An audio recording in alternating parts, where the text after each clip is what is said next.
어떤 분이 이런 말을 했습니다.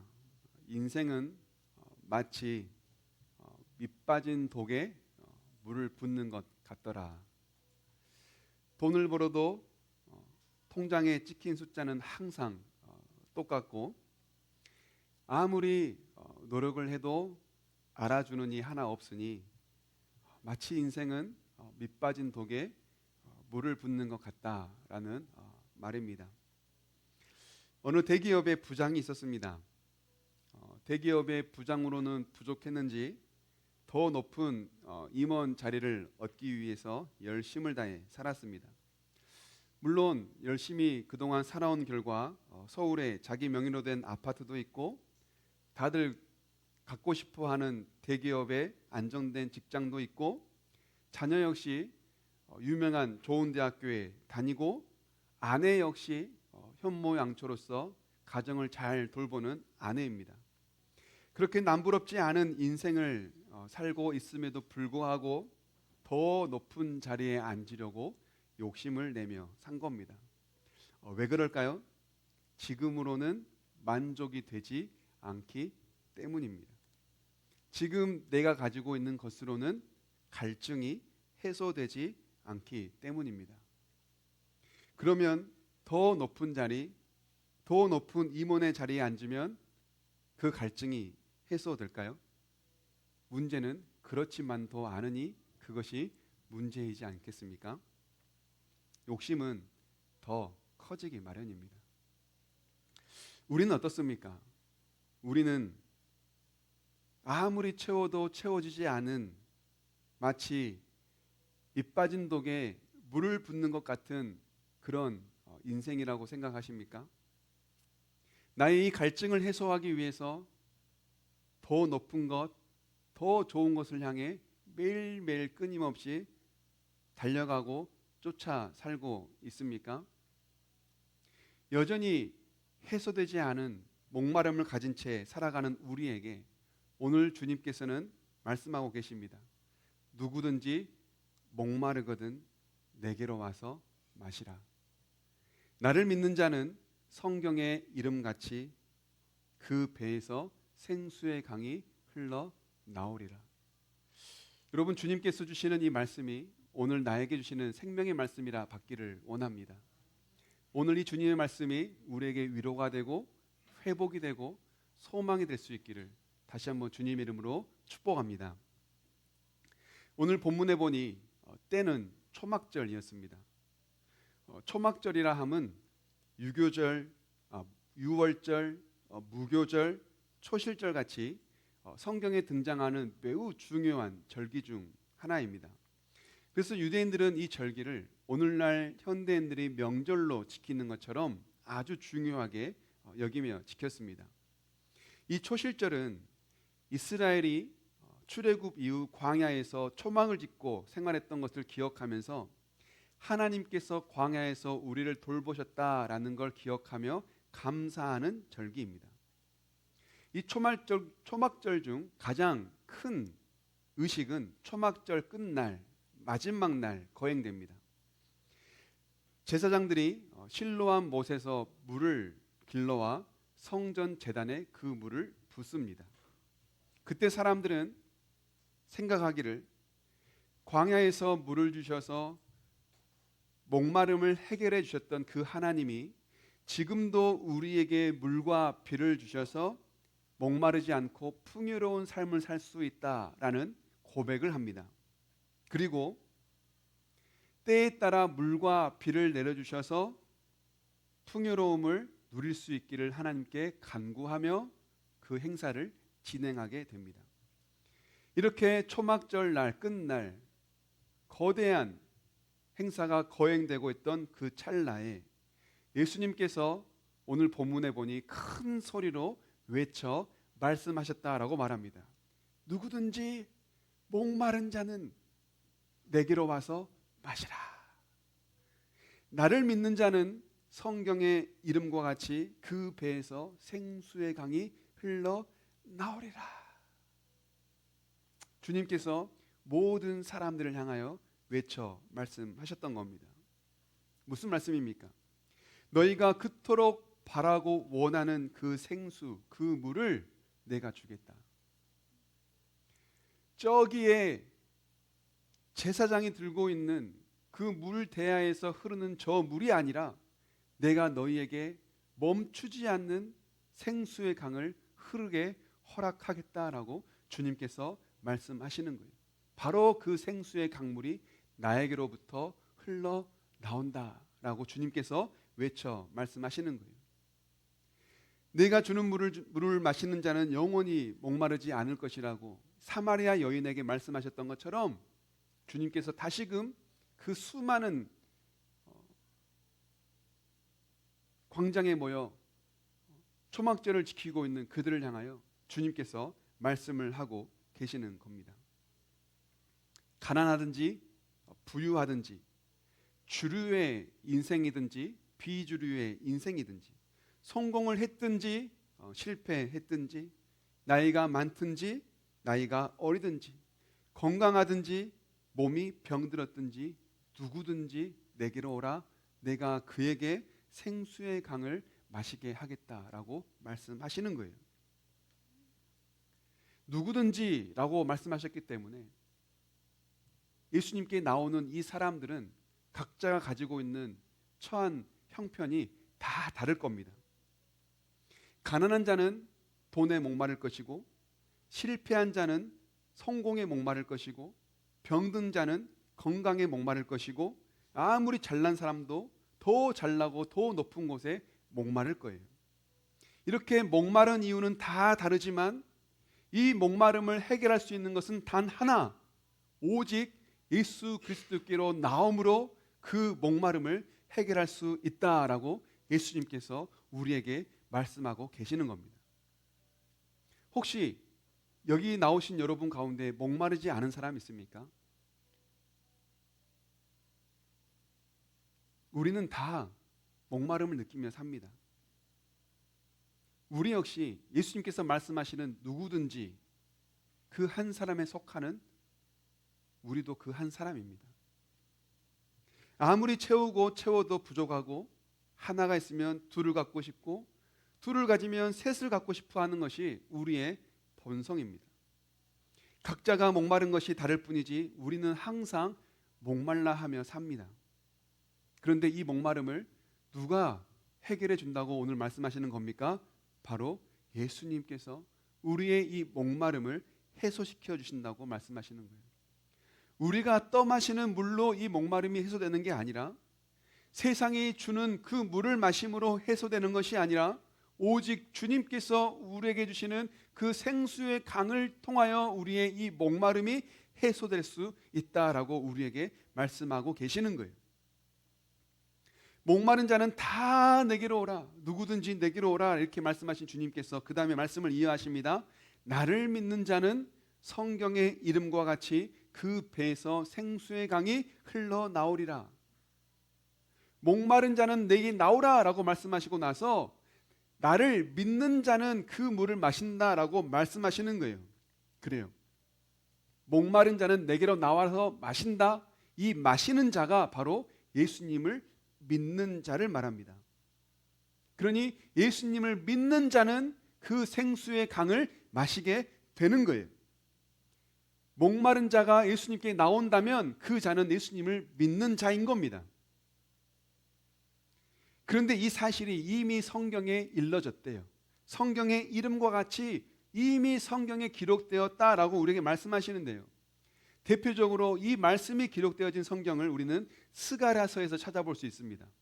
스가랴서 14장 8절인데요. 어떻게 말씀하고 있습니까? 함께 읽어볼까요? 시작. 그날에 생수가 예루살렘에서 솟아나서 절반은 동해로 절반은 서해로 흐를 것이라 여름에도 겨울에도 그러하리라. 아멘. 그날에 생수가 예루살렘에서 솟아난다. 절반은 동해로 가고 절반은 서해로 간다. 이 끝에서 저 끝까지, 끝에서 끝까지 이 물이 흘러간다라는 거예요. 얼마나 충만하게 흘러갈까요? 그리고 그 물은 여름과 겨울 사시사철 쉬지 않고 풍성하게 쉼없이 흘러 넘친다라고 말씀하세요. 동끝에서부터 서끝에까지 온 땅에 쉼없이 흘러간다라고 말씀하세요. 그런데 그 물이 어디서 나옵니까? 예루살렘에서 나온다라고 말씀하세요. 여러분, 성경에서 특별히 구약에서의 예루살렘은 완전한 성전 되시는 예수님을 예표합니다. 그러니 이 물은 동에서 서까지 여름과 겨울 멈추지 않고 이 있는 물은 누구에서 나오는 물입니까? 바로 예수 그리스도에게서 나오는 물인 거예요. 그러니 예수님을 믿을 때 그 물을 맛보게 되는 거예요. 예수님을 믿을 때 그 생수의 강물을 마시게 되는 겁니다. 그렇다면 중요한 건 뭡니까? 과연 이 생수의 강물이 뭐냐는 거죠. 이 생수의 강이 도대체 우리에게 무엇을 의미하는 걸까요? 오늘 본문의 39절에서 주님은 친절하게 우리에게 이렇게 말씀하세요. 시작. 이는 그를 믿는 자들이 받을 성령을 가리켜 말씀하신 것이라. 예수께서 아직 영광을 받지 않으셨으므로 성령이 아직 그들에게 계시지 아니하시더라. 아멘. 그렇습니다, 여러분. 예수님께서 말씀하시는 이 생수의 강은 바로 성령을 가리켜 말씀하시는 거예요. 그런데 아직 예수님은 이때 당시에 십자가에 못 박히기 전이기 때문에 아직 제자들에게 그 성령이 오시지는 않았습니다. 왜냐하면 예수님이 계시니까요. 그러나 예수님이 십자가에 못 박혀 죽으시고 나면 믿는 자들에게 그 보혜사 되시는 다른 성령이 이제 그들에게 찾아오게 된다라고 말씀하시는 거예요. 믿는 자에게 성령이 오신다라는 겁니다. 믿는 자에게 생수의 강을 준다라는 말씀은 믿는 자에게 성령을 주겠다라는 말씀인 거예요. 그래서 갈라디아서에서도 보면 이렇게 말씀합니다. 3장 14절인데요. 함께 읽어봅니다. 시작. 이는 그리스도 예수 안에서 아브라함의 복이 이방인에게 미치게 하고 또 우리로 하여금 믿음으로 말미암아 성령의 약속을 받게 하려 함이라. 아멘. 믿음으로 성령의 약속을 준다. 믿음으로 성령을 주겠다라는 약속을 이룬다라는 말씀이에요. 즉 믿는 자에게 성령을 보내주신다는 약속의 말씀을 이루셨다는 거예요. 사도행전을 통해서도 보듯이 예수님을 믿는 자에게 성령이 오셔서 교회가 시작되지 않습니까? 예수님을 믿는 자에게 바로 이 성령님을 주신다라는 거예요. 그러니 오늘 본문에 있는 이 말씀을 우리가 이렇게 생각하면 됩니다. 생수의 강은 성령의 임재와 충만을 말하는 것이고 누구든지 목마른 자가 예수님을 믿으면 이 생수의 강 성령을 얻을 수 있게 됩니다. 그러면 다시는 목마르지 않게 된다라는 것을 우리에게 오늘 말씀하고 계시는 거예요. 그러면 우리는 궁금하죠. 아니, 예수님을 믿고 성령을 받는 것이랑 목마르지 않는 것이랑 도대체 무슨 상관이 있는 겁니까? 예수님을 믿어 성령을 받으면 갈증을 해소된다는 게 이게 무슨 말입니까? 과연 그런 일이 있기나 하는 겁니까? 라고 우리는 당연히 의문을 갖겠죠. 그러나 경험을 해보신 여러분은 아시죠? 어떻습니까? 성령을 받으면 해소가 됩니까? 안 됩니까? 됩니다. 예수님을 믿어 성령을 받으면요, 우리가 갈증을 느끼는 그 부분이 해소가 돼요. 그런데 우리가 생각하는 그 방식이랑 예수님이 말씀하시는 이 방식이랑은 다릅니다. 예수님을 믿기 전 나는 내가 원하는 것이 채워져야만 갈증이 해소됐어요. 그러나 예수님을 믿고 성령으로 충만한 사람이 되면 내가 원하는 것이 채워지지 않아도 이 갈증이 해소가 돼요. 오직 예수님 한 분만으로 그 갈증이 해소되는 거예요. 다시 말해서 삶의 목적과 방향이 바뀌는 겁니다.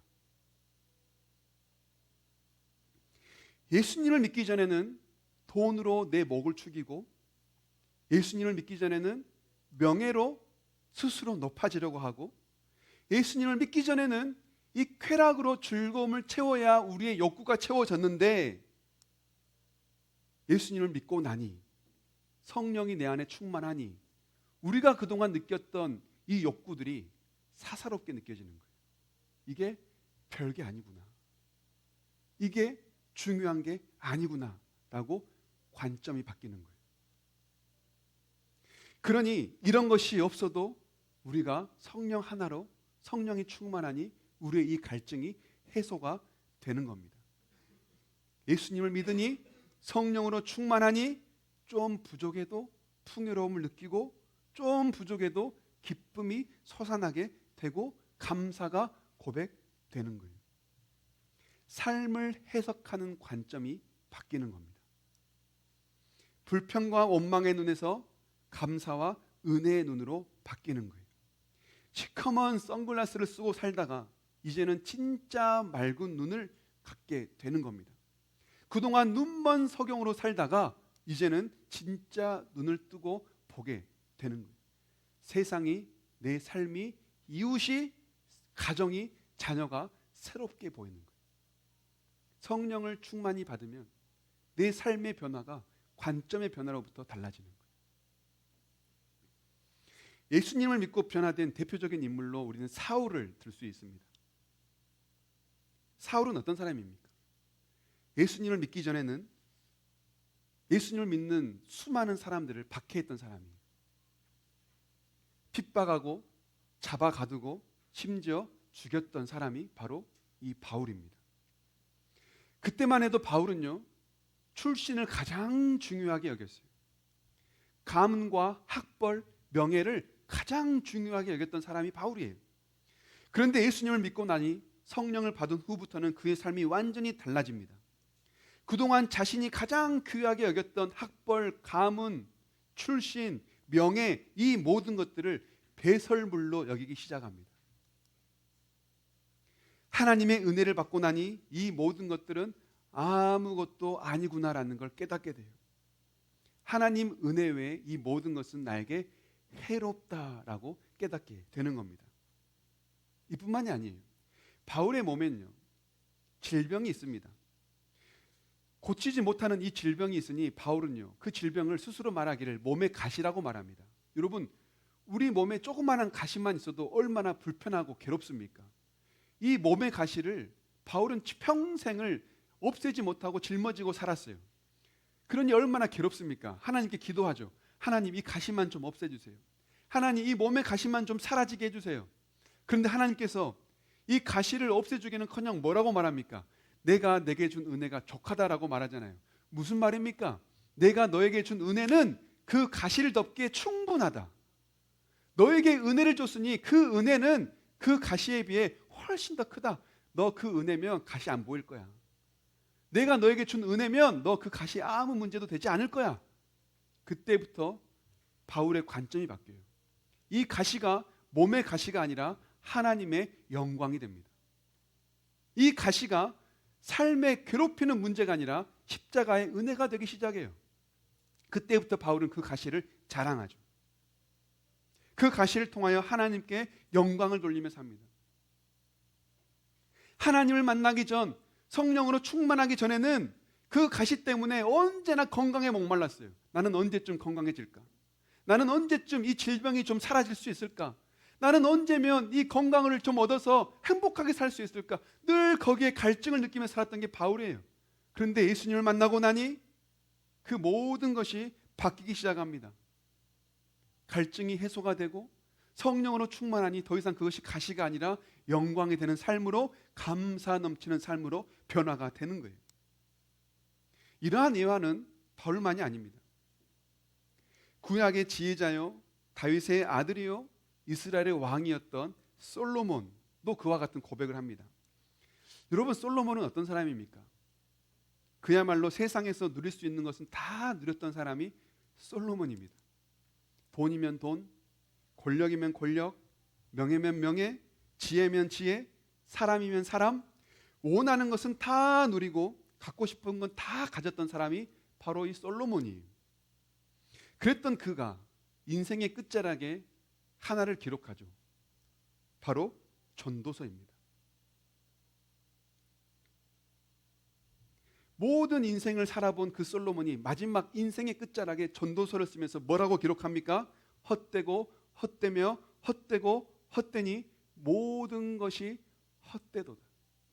모든 것이 헛되도다. 여러분, 솔로몬은요, 모든 것을 다 누려본 사람이에요. 그런데 그가 왜 이렇게 말하는 걸까요? 이 모든 것 다 가져봤지만 나의 갈증을 해소할 수는 없더라.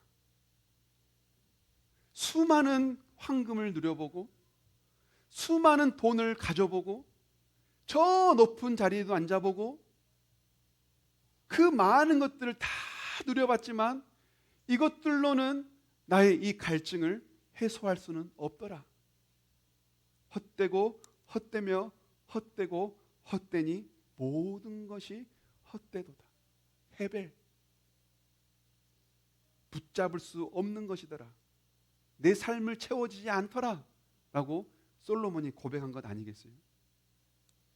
그래서 솔로몬은요, 세상 모든 것을 가져본 사람으로서 세상에 있는 것은 사람을 만족시킬 수 없다라는 사실을 몸으로 직접 증명해 준 사람이 바로 이 솔로몬이에요. 그러나 예수님을 믿고 성령으로 충만한 사람은 어떻습니까? 다릅니다. 예수님을 믿고 성령으로 충만한 사람은 삶의 목적과 관점이 바뀌기 때문에 헛되고 헛되다는 걸 아는 거예요. 더 이상 이것들 때문에 목말라 하지 않고 더 이상 이것들 때문에 괴로워하지 않아요. 흘러넘치는 생수의 강 성령이 충만하니 우리 삶에 만족이 있고 감사가 있게 되는 거예요. 예수님의 배에서 흘러나오는 그 강물이 우리의 배에도 흘러나오게 되는 거예요. 그러니 우리 삶이 풍요로운 삶으로 고백이 되어지는 겁니다. 여러분은 어떻습니까? 성령으로 충만하여 이 생수의 강을 맛보며 경험하며 살아가고 있습니까? 간절히 원하기는 우리가 진정으로 예수님을 믿기를 원합니다.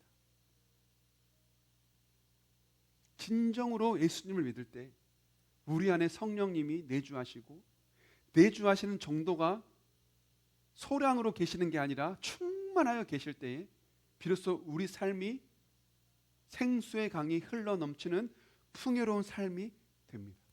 여러분, 예수님을 믿어 성령 충만함으로 생수의 강이 멈추지 않고 흐르는 것을 맛보고 경험하게 될 수 있기를 축복합니다. 더 이상 내 삶에 목마름 때문에 괴로워하는 것이 아니라 성령 충만하여 감사하고 기쁘고 즐거운 삶이 될 수 있기를 축복합니다. 찬양 가운데 이런 찬양이 있어요. 아침 안개 눈앞 가리듯 나의 약한 믿음 의심 쌓일 때 부드럽게 다가온 주의 음성 아무것도 염려하지 마라. 빗줄기에 바위 패이듯 나의 작은 소망 사라져갈 때 고요하게 들리는 주의 음성 내가 너를 사랑하노라. 여러분, 이것이 우리의 믿음이지 않아요? 아침 안개 눈앞 가리듯 조그만한 아침 안개가 내 삶을 가리면 하나님 힘들어요. 조그만한 빗줄기가 우리 삶을 때리면 하나님 괴로워요. 그러면서 늘 부족해하고 힘들어하는 것이 우리의 인생이지 않았습니까? 그런데 그럴 때마다 우리 안에 계시는 성령님께서 뭐라고 말씀하시는 거예요? 아무것도 염려하지 마라. 내가 너를 사랑한다. 아무것도 염려하지 마. 내가 너를 사랑해. 여러분, 아침 안개가 내 삶을 가리고 빗줄기가 내 삶을 때릴 때에 하나님이 너를 사랑해. 아무것도 염려하지 마라는 이 주님의 음성 하나면 충분하지 않아요? 그동안에는 늘 부족하다, 그동안에 늘 연약하다라고 고백했지만 내가 너를 사랑해. 아무것도 염려하지 마. 이 주님의 음성 하나면 여러분 충분하지 않냐고요. 여러분, 이 주님의 음성 하나로 만족하기를 원합니다. 우리 안에 계시는 이 성령님으로 만족하기 원합니다. 우리 안에 계시는 이 성령의 충만함으로 감사할 수 있기를 원합니다. 그래서 우리가 이렇게 고백하게 되는 거예요. 그렇습니다. 하나님이 내 안에 계시니 충분합니다. 나는 부족하다 생각했는데, 나는 늘 없다 생각했는데 내 안에 하나님이 계시니 하나님 그렇습니다. 충분합니다. 만족합니다. 감사합니다. 여러분, 이런 신앙의 고백이 우리에게 있기를 다시 한번 원합니다. 우리 그런 마음을 담아 함께 이 찬양의 고백 주 앞에 드립시다.